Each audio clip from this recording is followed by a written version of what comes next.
ihagije uyu musura mukenera ejo nawe akagukenera niyo mpamvu nawe ukwiriye kumva ko umwe yihagije ubuzima tubayemo ni magirirane uduti dufatanyijwe ntawabasha kutuvuna nta n'umwe wabibasha ndetse dutandukanyije dufatana urunana mugire muvandimwe kandi burya turabavandimwe kubw'amaraso ya Yesu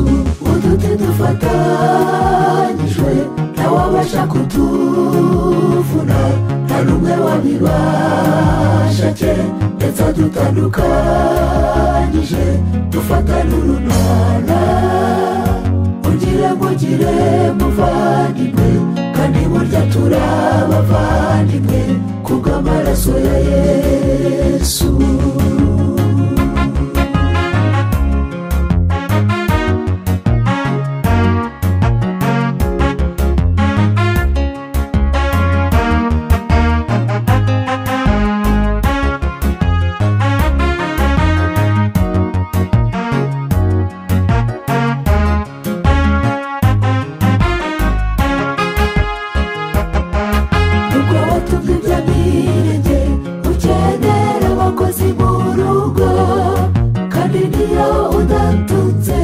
ushakisha abaguha akazi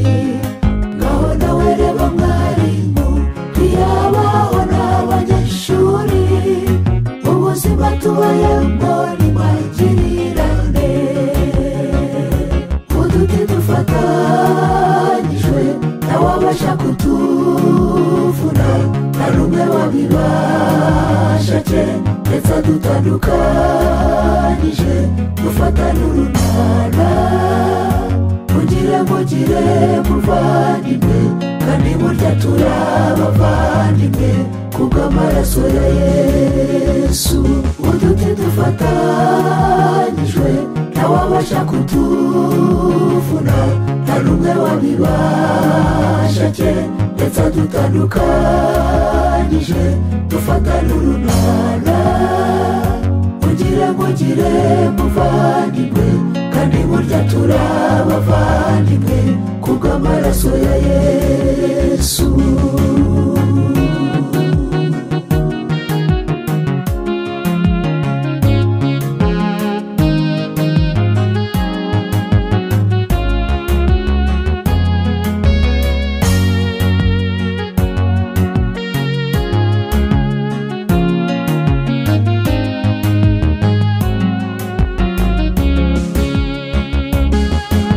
icy'ingenzi gikwiriye no kubana n'abose amahoro